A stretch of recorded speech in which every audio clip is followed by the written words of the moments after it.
Excuse me.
Hi everybody, welcome to StashBlaster Quilts. I am Maria Spatelnik and I am here to help you make more quilts in less time with less stress. I'm having a bit of stress myself today. I'm having one of those days when I set something down, it runs away. So please bear with me. It set me behind a little bit, so I am currently about to rethread my machine. But all in all, welcome. If this is your first time here, I am a professional organizer by trade. I quilt for the fun and joy of it, but I also do some custom quilt piecing. I don't do long arm quilting. I don't have the space for a machine, and that's not where my love lies. So while I have shown some quilting techniques on the show, that is not the main thrust of this. The goal here of my live stream is just to have everybody have a good time relaxing and sharing some stuff. And hi Judy, I'm glad to see that you're here. Anyway, so I normally start with a tip of the day, and one of the things I want to talk about today are things that come into your house that you don't realize how many you have until you pay attention. So for example, coffee mugs. I don't know why, but I go into houses with one or two people and there can be anywhere from dozens to hundreds of coffee mugs. But they're all crammed in the back of those cabinets. You don't see them, so you don't think about it that much. Same thing with drinking bottles. It's very common for me to go into houses with only a few people and find many, many, many, many of those. So I personally try to make it a goal at least every couple of years to go through all of my kitchen cabinets and my pantry where we store our water bottles and things and just take them all out and put them on the kitchen table and see, what do I actually have?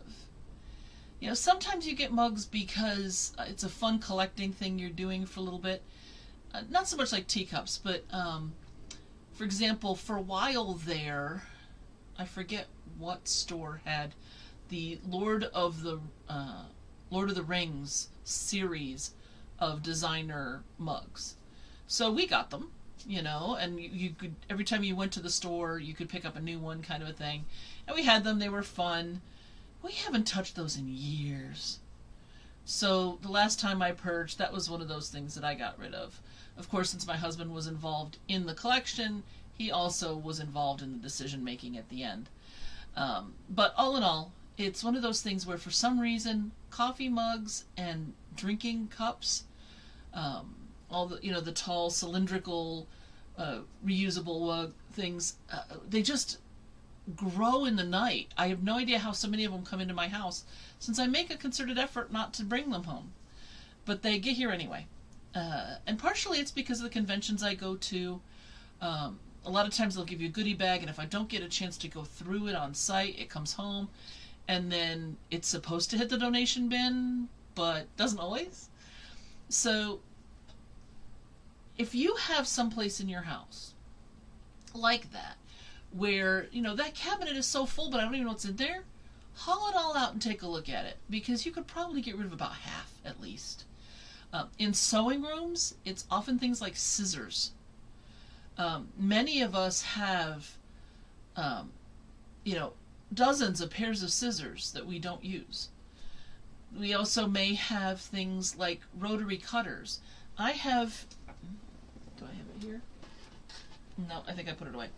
Okay, so I have, you know, the standard rotary cutter, but there's one that I have where this protective ring here, or is this the one?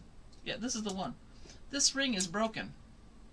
So, actually, I've got two of these then, because one of them is much, much worse. I don't know if you can see that here. But that ring is broken. So, I could rescue the blade and put it in one of the other dozen, probably, of these that I have. So, could I get rid of some of these? Yeah, and that would make some more room in my drawers. So it's just something to think about. We tend to collect a whole bunch of things because it's quick, it's easy, they were cheap and on sale somewhere. I can't find my 60-inch rotary cutter, so while I'm at the store I'll pick up another one. And then if I actually had them all together, I'd probably find out I had 3 or 4 of them. So purging, even just in small groups like that, can make a difference in the long run. So that's my tip for this week, is to grab a, particularly in the kitchen, for some reason we gather lots of extras there, is to just go ahead and give it a shot, see what happens. Okay? So, updates.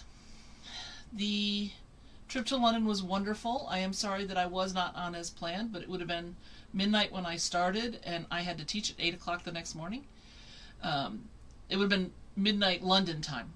So, it wasn't going to happen. I wasn't going to be able to speak English to you, just because my brain would be totally fried. It would be coming out in gibberish, and it does that bad enough at 7 o'clock on some Wednesdays. And I could not have taught that next morning. So thank you for understanding. I appreciate all of the notes that I got from you folks, wishing me a good time and asking me if I had a good time when I came back. I did. I missed Scott a lot, but I had a wonderful time there. I didn't do a lot of quilting stuff. I did sew some things while I was there, but not a ton. I had a girl from Romania who's my mentoring student, and she stuck to me like glue, and we were out and doing stuff pretty much every minute. I put many, many miles on my shoes walking around London, but all in all, it was wonderful. But she kept me busy, and she kept me from being homesick, so that was nice, but it did cut into my sewing time quite a bit. So I am making progress on the Grandmother's Flower Garden that you know that I'm working on.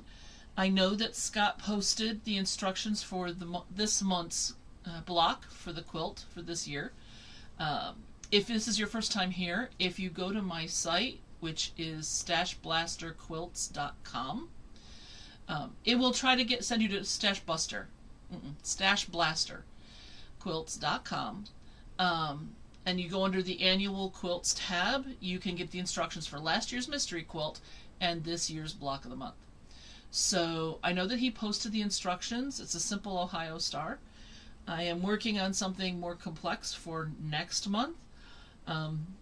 Things are going kind of oddly here, so just so that you're aware, I am trying to come up with multiple ways to do this block, because the easiest way is English paper piecing, but I've had some of you request that I not do that due to vision or other things. Another way to do it would be applique. Again, same issue for some folks. So I'm trying to come up with multiple ways to do it. So that's a little bit more difficult because it is not a regular block. So that makes it more of a challenge. So I'm working on that. If worse comes to worse, I'll give the EPP instructions next time, and then I'll show some other ways to do it the following time. So hang in with me. Next month it's a simple block in its visual aspect, but fairly complex in its assembly if you choose to do a different method. So that's what's going on with that. So I'm going to show the steps to the Ohio Star block today. The goal on these blocks of the month is I'm going to show maybe the more complex piecing for the first of the 2 sessions of the month. Then on the second session of the month, give you the final completion of the block. So that's what we're going to do today, except that since I didn't do the first part, I'm going to do some of that today too. So I hope that's not too confusing.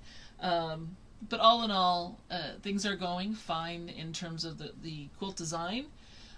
It is completely designed. It is. I'm working on all of the instructions, and these first 2 blocks were incredibly simple as far as just general blocks of the month go. Last time being Sister's Choice, and this time being the Ohio Star. We're going to be doing stuff that'll be more challenging. Nothing that a beginner can't do with some patience, but I don't want it to be, here's a rail, here's, these very super, super duper simple blocks for all of them.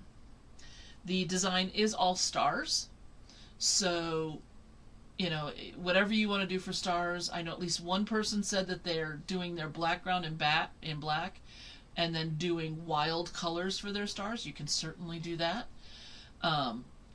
There will be 2 different background colors for 2 of the blocks.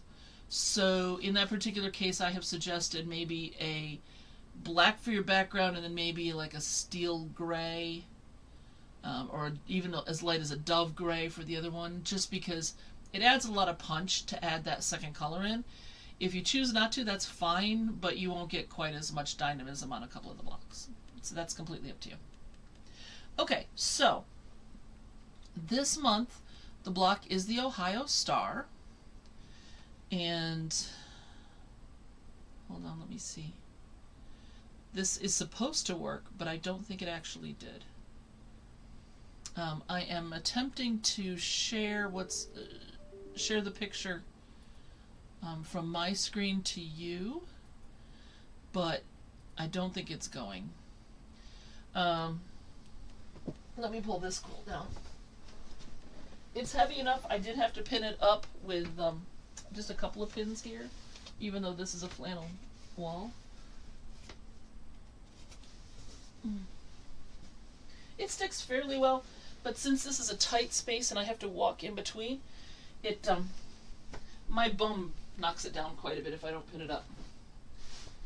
Okay, well, what we're going to do is I'm going to show you the block as I'm building it, I guess. Oh, let me show you last time, in case you weren't here last time. This is, let me get so I can see what I'm doing here. So this was last month's block. Okay, fairly simple. I'll put it up here behind me here.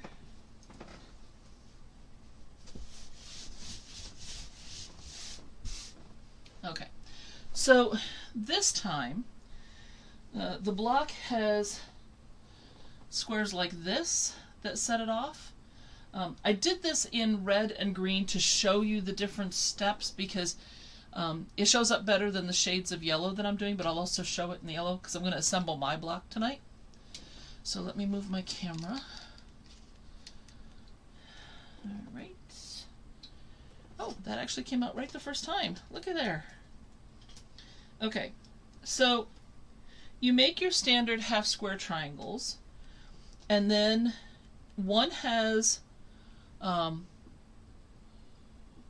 this is your light yellow color in this particular case, and then your 2 others, the medium yellow and the background colors on here. And so you make half square triangles and then you nest them together, and you want this center to be really nice and tight when you nest them. You'll draw another diagonal line corner to corner and then sew on both sides, and then when you cut it apart you get these quarter squares. By nesting really tight here, that's where you get that really nice point. Okay. One thing I'm asked quite a bit, I'm actually going to go ahead and sew this other side. Now that my machine is threaded, I didn't get it quite done before we started. Come on. Here we go. And normally I would have a leader and ender on here, but I didn't get a chance to do that. So I'm going to go ahead and just sew this other side for you really quickly. Holding my threads in the back. Like I said, normally I'd have a leader or ender on there.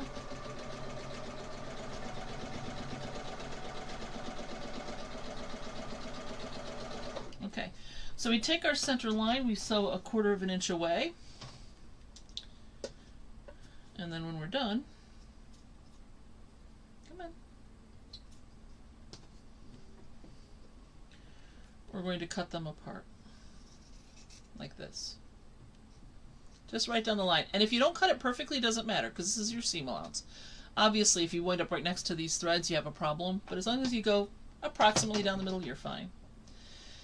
Now, we talk about spinning seams because what we want is a nice flat center. So this is what spun seams look like. So you've pressed to the dark side on both your half square triangles, right? In this case, the red and the green. Sorry, here it is. This is pressed to the dark on both directions. Now, when you've got your new seam, what you want to do is separate the two halves like so. What that's going to do is it's going to open this center square like you saw before. And then what you're going to do is press, in this particular case, to the light side on both sides. So you're doing it in two different directions. That's why you open it. But that means that the middle part here is going to be much flatter than if you pressed it all to one side. And that really nice point you made is going to stay nice and clean. So let me show you here. I know it's a little off, I apologize, but you'll be able to see what I mean. Okay, so first I'm going to warm it up. Then normally that's when I would go ahead and separate it like this. And I will do that by hand. Lay it flat. And then I'm going to press, finger press to the light side and give it a little nudge here with my nail. Make sure I'm nice and square. And then press it. Now, when you make this, you're going to start with two light yellow squares, two medium yellow, two light yellow squares, one of the medium, and then one background. You will wind up with 4 of these squares. If you don't have 4 of these squares, somebody jumped ship and flew across the room, which is what happened to me just before we started. I was making my squares. These are a little bit bigger. These are the size for the block. This was just to make it easier to show. And I only had 3 of them. And I'm sitting there going, okay, I know there's a 4th one. It took off. It went 10 feet from my little ironing table here. So when you have 4, when you're done, you will have 4 of these. If you don't, it's hiding, so go ahead and find it. Hey, Pat, good to see that you're here. Okay, so once you've sewn your blocks together for the quarter square triangles, and you've pressed them, then it's time to trim them up. So I'm going to go ahead and come back here.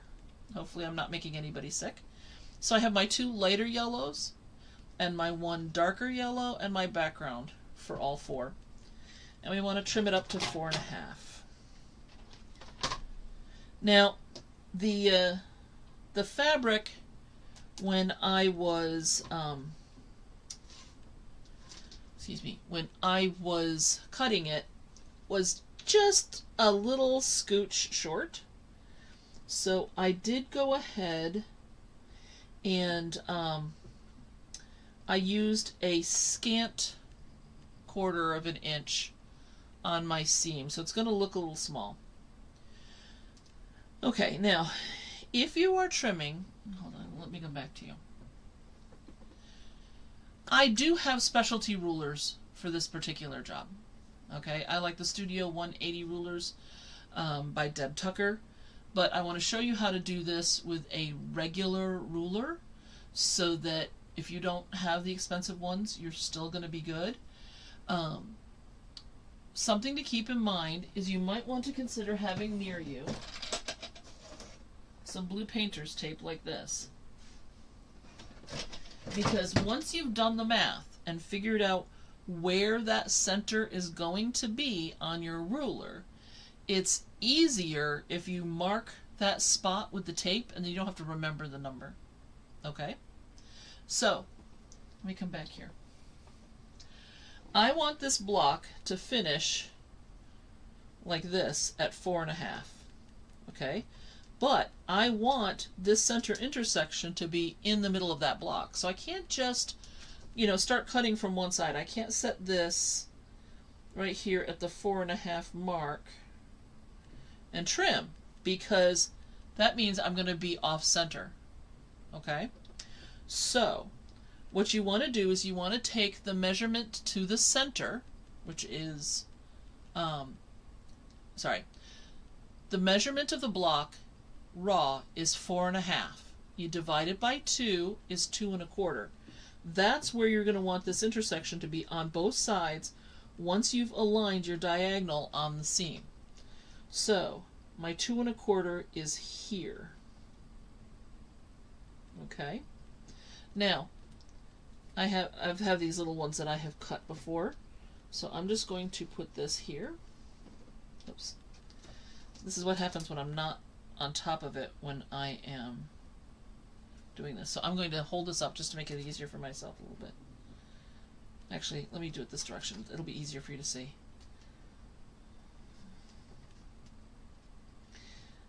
By the way, if this is your first time here, yes, you get to watch all my mistakes and my thinking things through. Okay, so 2 1/4. Yeah, the tape doesn't want to let go of me. Okay, so I'm going to put 1 there.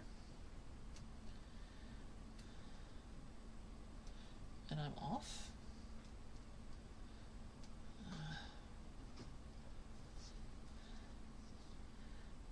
No, I don't have any performance anxiety when I'm doing these things for you. Never.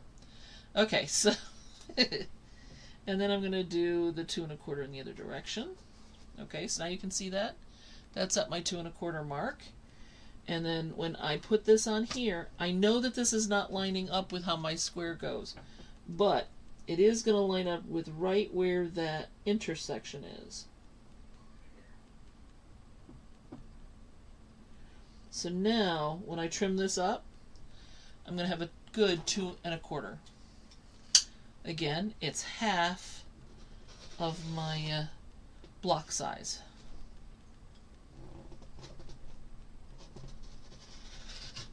Yep.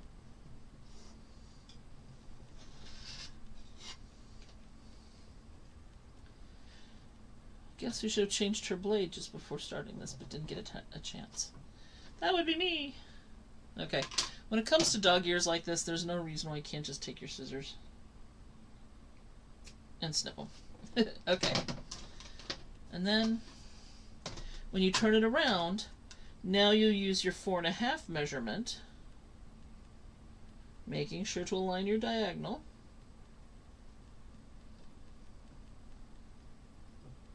Come on, there we go.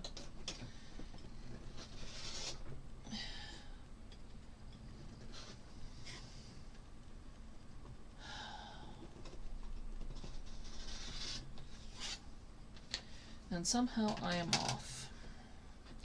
I apologize for that.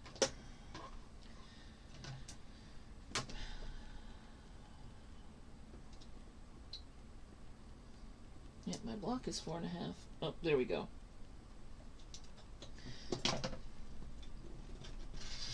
So part of my problem here, that you won't have, is that I am working on a sewing deck, which is flexing a little bit, plus it's too high. So I'm up here like this trying to cut. When you are cutting, what you want to do is have your cutting surface at elbow height so that it's easier for you to go without having to contort yourself. In order for me to cut, I'm doing it like this. So the cut was off a little bit. It'll be fine. I'm not worrying about perfection. But this is your finished trimmed block. So now I'm going to go ahead. I'll trim up the other 3 while we're just here chatting. Just to quickly whip this out. But like I said, you won't have this. You should be doing your cutting on a very firm surface, like a countertop or a table. That's at the right height for you. So when I do most of my cutting, it's usually downstairs in my dining room, because I do a lot of my trimming up while I'm watching TV with my husband, and we have, it's not my dining room, it's my front room. We have an open arch, so I can watch the TV and I can talk to him and I can cut at the same time. I also do my ironing in my living room on an ironing board that I made, so that that would be an option for me.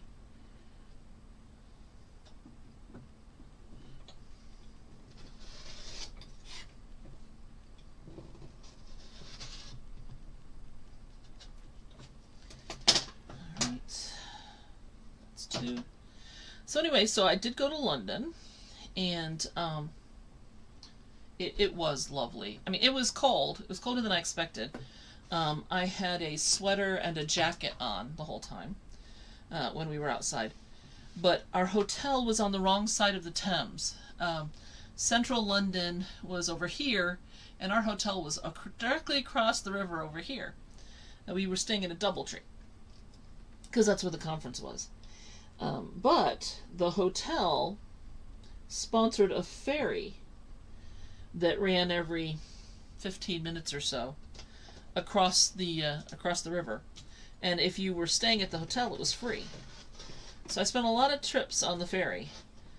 If you tried to take a cab or an Uber or something across, it took about a half an hour to get to the other side. So it was nice to not have to do that. We hit several shopping districts. One nice thing that they had there was called Cabot Square. And it was about 3 blocks from the ferry. And once you went in, it was a 5-story... it was more than 5 stories, but there were 5 stories of shopping. 2 of which were underground level. 1 was at ground level and 2 were above. So if you went underground, you could actually go for about 5 blocks. So when we were looking for a grocery store for like room nibbles, in case I woke up at 3 o'clock in the morning hungry, and of course I couldn't take any fruit or anything on the plane. So when we did that, it was all underground. So that was really nice, because it made it very quick and easy to go and get stuff. And we bought some other things that we were there while we were there. And overall, it was a really good time. And the shopping went really well. And then I took her to see the Harry Potter and the Cursed Prince. And the Cursed Child. That was actually 2 plays with about a 2-hour gap in between.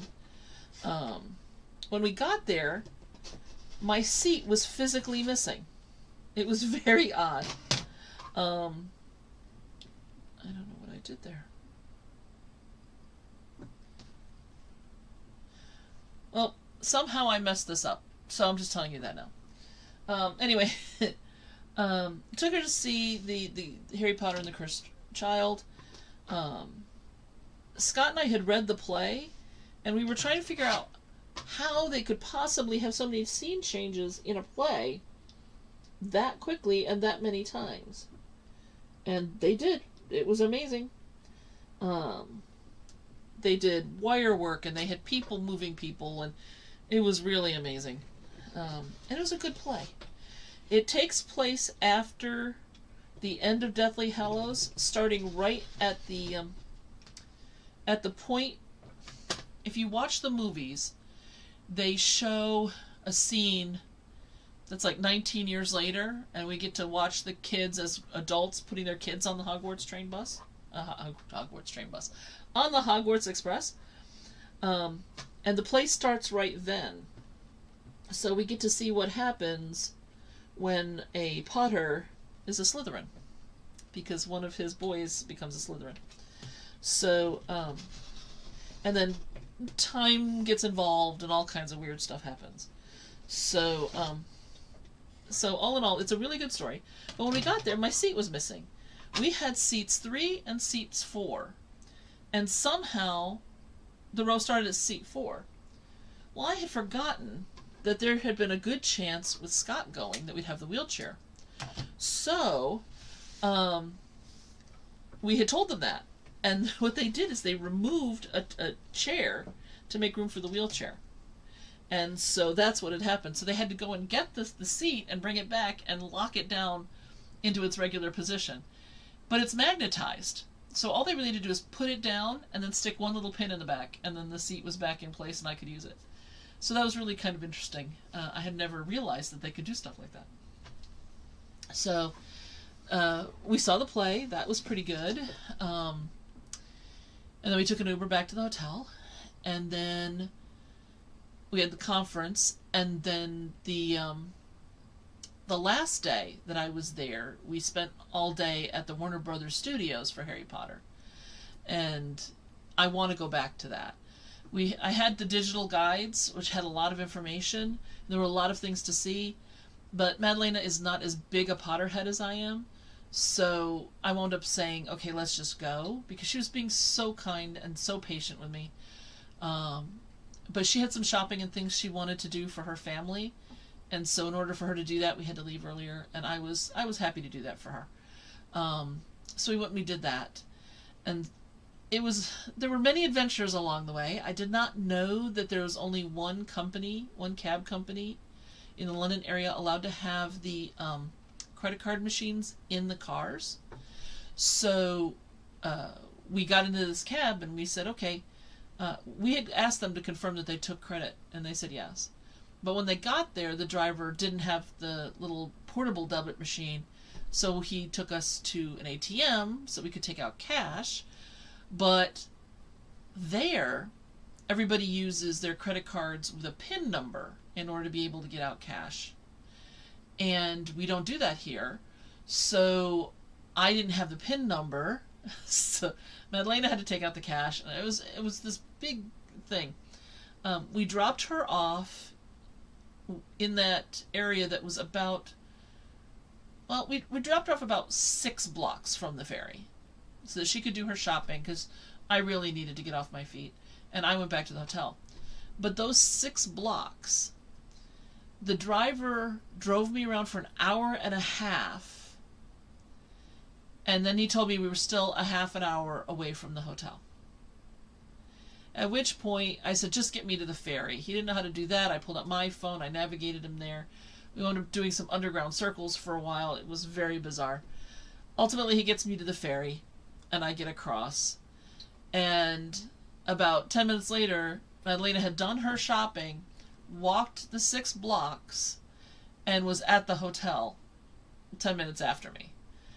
Luckily, the cab company was charging the flat rate because they don't have meters, which was also nice, because if you're not going to take credit cards, at least give me a flat dollar amount. So that was an adventure. But now I know if I go back to London and I want to take an Uber, that's fine, because I can build that through my phone on a credit card. But if I want to take a taxi, I'll need to carry around a lot of cash. I'm not a huge fan of that, but now I know. An interesting thing I did also notice on my way home is, as I was going through the airport in London, they have a box for your leftover cash. And if you drop your leftover cash in there, then they use that to support children's charities. So for all of the times I go into people's houses and they have all this foreign currency, it's more common here than I think it would be a lot of other places, simply because we are an international hub here, and we get a lot of clients that are State Department and all that who do travel to multiple countries, and they hang on to the cash thinking that they're going to go back and why exchange again and lose money, but they don't. So then I wind up dealing with all this foreign currency. So it is kind of neat that they had a simple way to handle that problem. You know, if you've got handfuls of pence and you know, a few bucks left, you can just drop it there and do some good. So I did think that was kind of cool. Okay, so I did manage to mess up. I'm not sure how or why or whatever, but I am going to show you how the block lays out, and then I will figure this out later. I am too tired and stressed today, so I do apologize that this is not as good as it should be. You guys deserve the best. So now I'm going to lay out the block. Okay, back to camera 3. So you should be able to see this now. Okay. So the center block is going to be the light yellow. Then the medium goes next to that on all 4 sides.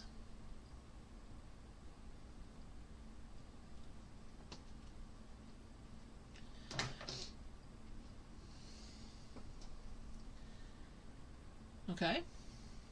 And then the background color go in the other 4.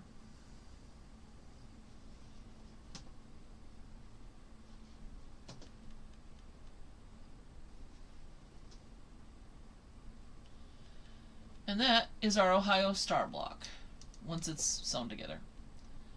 Okay, so I believe in the instructions, and let me double check how I said to do it. Yep. So in this particular case, you're going to sew these two together to make a set of 3, these together, and then these together. You're going to press towards the solid blocks. So this seam will go this way, this one will come towards the middle, and this one will go that way. So that when you start sewing the rows together, this will be pressed this direction, this one will be going this way, so when you sew them together, you can nest them, tighten up that corner, and then sew the row together. So I hope that that all makes sense. Can you spin those blocks as well? You can, but it's usually one of those things that you have to be paying attention to really closely when you do it. So that's up to you. If you want to do that, then just pay attention to how you're spinning. Sometimes when you're doing this, though, people find it's just easier to press to one side or the other. There are also people who like to press at this stage all the seams open. If you're going to use sashing, that works best because you're not going to be nesting this at any point to another row. But if you're going to put them together, then you may find a lot of may find it a little bit harder to match things up. But whatever it makes you comfortable, go ahead and do it. I am personally going to press to the one side, like I have in the instructions. But like I said, at this point, a lot of people like to press them open, just for the flat option of that. But that will make those center intersections where you're going to want to put a pin through to make sure that those all line up nicely and you get a nice, crisp, clean points as the 9 blocks come together. So that's our block for March. Like I said, the April one is going to be a little bit more challenging. So I'll be teaching you basic EPP and working on those other ways of going ahead and assembling that block other than EPP. That's something I'm going to be working on for the next 2 weeks. Okay, let me put away my tape.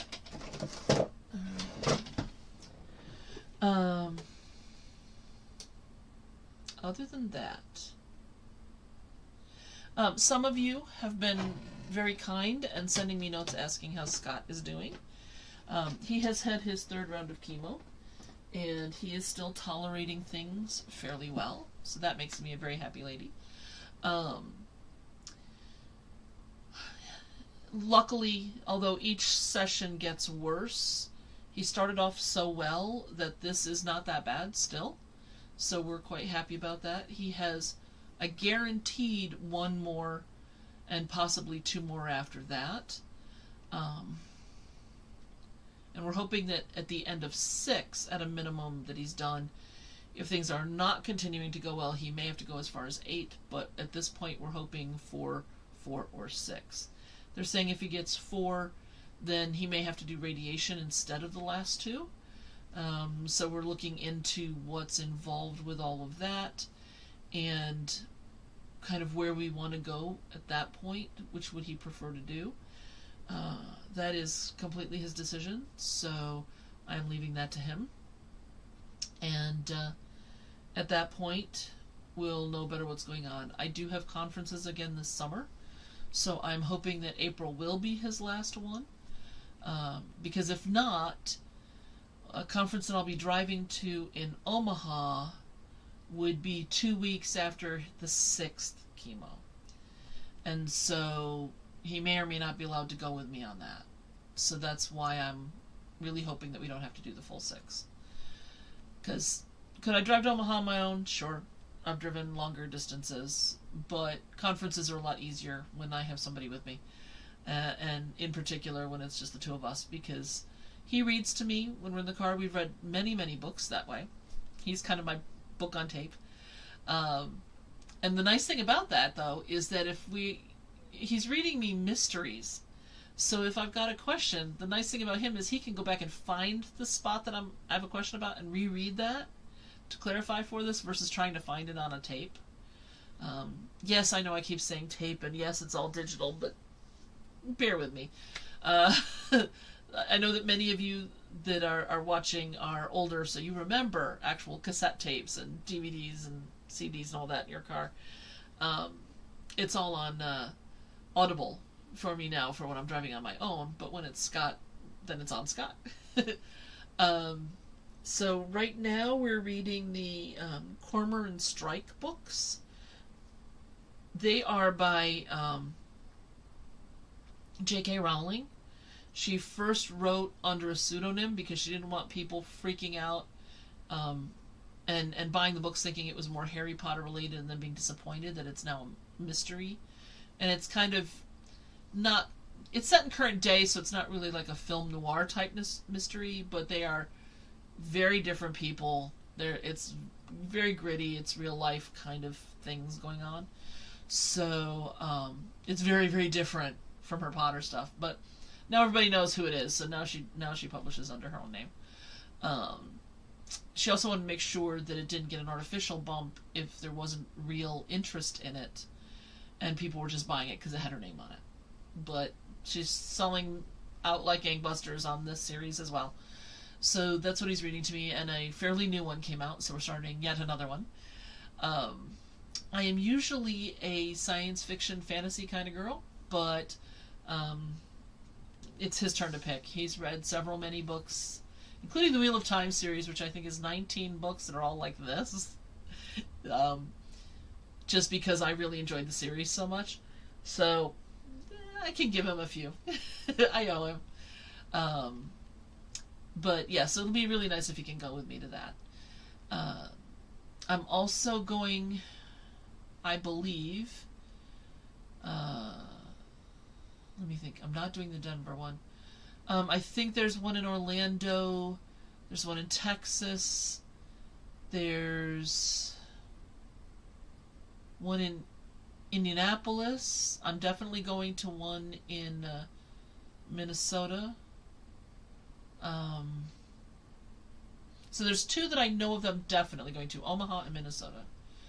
And I'm trying to get Denver and Orlando and Texas and a couple of other places.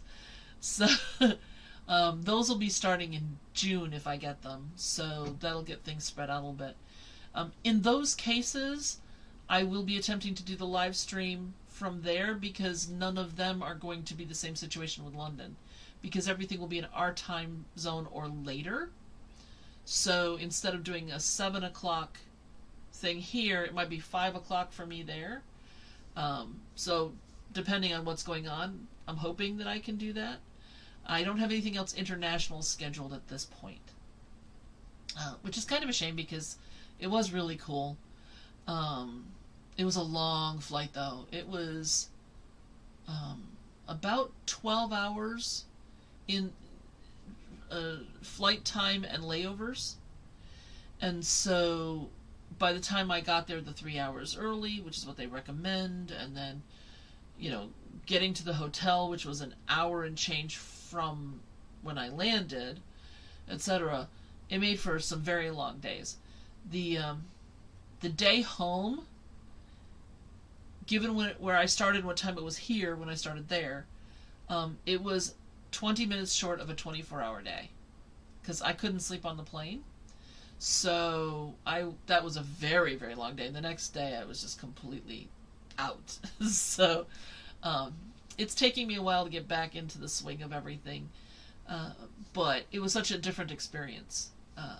It was the APTO conference, which is for professional organizers. But they actually had people from all over the place. There were a bunch of us from the U.S. and Canada. There's a gal named Orange. Her nickname is Orange. And she's from Hong Kong, I think. So, I mean, people came from everywhere to come to this conference, and that was very cool. I taught 2 classes there, which was nice. My actual lecture on hoarding, and then I had a practical workshop after that. They had sent out things in advance, you know, what classes would you be interested in, so that they could plan the rooms, and they moved me to a smaller room for the workshop, because I was a keynote. I spoke to everybody for the main lecture. but for my workshop, and then we packed the place. It was jammed. So that felt pretty good. And all in all, I think the trip was very worthwhile. And so I'm hoping to be able to go and do some other international traveling and seeing some places. It's something I've always wanted to do, but haven't taken the time or the money to do it. And so if I have a conference that I'm speaking at or doing other lecturing, then I feel kind of justified in spending the money. So that'll be cool. I'm also hoping at some point that maybe I can parlay some of this quilting stuff into doing some things like maybe some cruises or something like that if this takes off enough. There's 50 of you now, and given the fact that I'm not doing any of the boosting or the advertising or the short videos, which tend to drive people to your sites more, I think it's pretty good for what it is that I'm doing.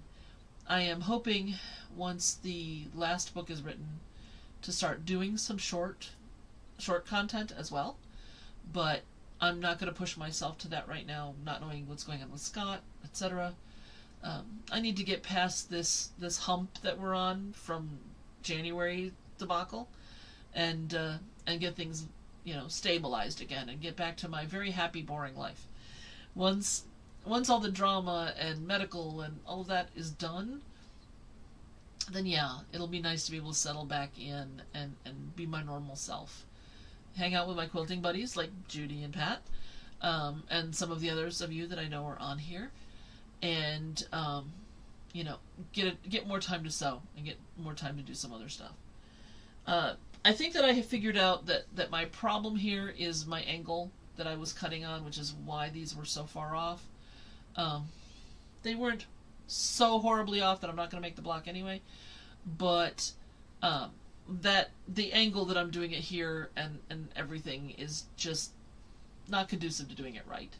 So I think I'm going to have to change how I do trimming up here in the future.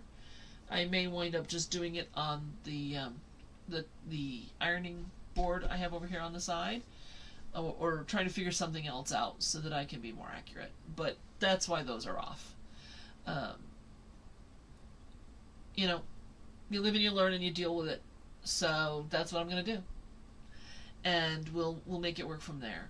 But on my test blocks and everything, when I was doing them and I was cutting them downstairs and everything came out the right sizes and it all worked out. So you should be fine with the instructions. If you have any questions that you would like to send to me, either of things you'd like me to talk about, sewing or not, as long as it's organizing related. Somebody did ask me, how much money I make and things like that. I'm not answering that either on a private email or here. But if it's, sewing room organization or garage or any part of the house, I'm happy to answer those kinds of questions. If you have questions about the mystery quilt from last year or this year's quilt that you'd like answered, feel free to email me for those. I don't have the email up behind me, but it is mail, M-A-I-L, at StashBlasterQuilts.com. And if you have those questions, go ahead and email me. If it's about the block, I will probably wait and answer it here, because if you have a question, probably somebody else does as well. If it's more private, I can do that. I do have some people who've sent me photos and asked me some questions. You're welcome to do that. But in general, if I think it'll be of general interest, then I'll talk about it here. I did not bring the souvenirs from the Harry Potter stuff to show. If you'd like to see it, I can do that next time. But I didn't want to burden people who aren't into Harry Potter with that. But I certainly can if people want to see it.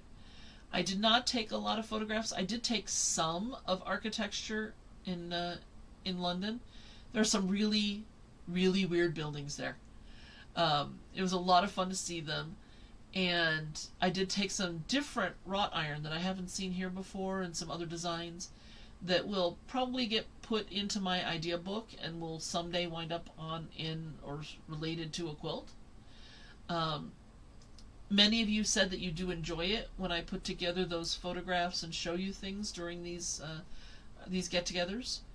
But I did have a couple of people who said that they were not interested in that. So I want to limit how many of them that I do. So what I will probably do is, instead of doing a full day or even 2 days I've done before, showing a lot of architectural stuff and a lot of other inspirational stuff, I'll probably just cut it down to like a dozen photos. But the souvenir stuff, I can certainly, do a show and tell and hold it all up and show it to you. It's the Harry Potter stuff mostly.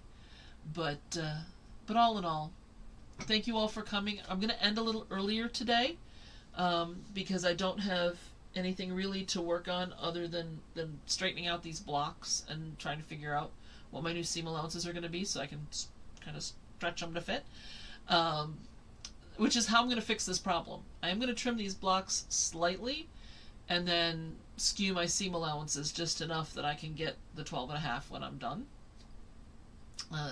That's one way that you can solve this problem. But here's the catch. When you trim down the one block, you have to remember to trim down the solids and then change your seam allowance. So that makes it a little bit more of a game to calculate. So that's why I'm not going to do that here, because obviously I'm not at my very best at the moment, and I don't want to wind up with a block this big when I need one this size when I'm done. So that's why I'm not doing that now. So I'm going to end a little earlier today. If you're having a good time here, we do meet the first and third Wednesday of the month. And yes, Pat, I see your comment. First and third Wednesday of every month at 7 o'clock Eastern Time. In this particular case, we're now in daylight savings. I know some of you live in places without daylight savings time, so you'll have to adjust when you watch, and I understand that. But I am trying to make sure that I'm on the twice every month whenever possible.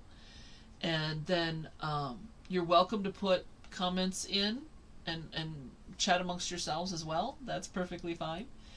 But if you enjoyed this, please like, subscribe, hit the bell, do all of that kind of stuff.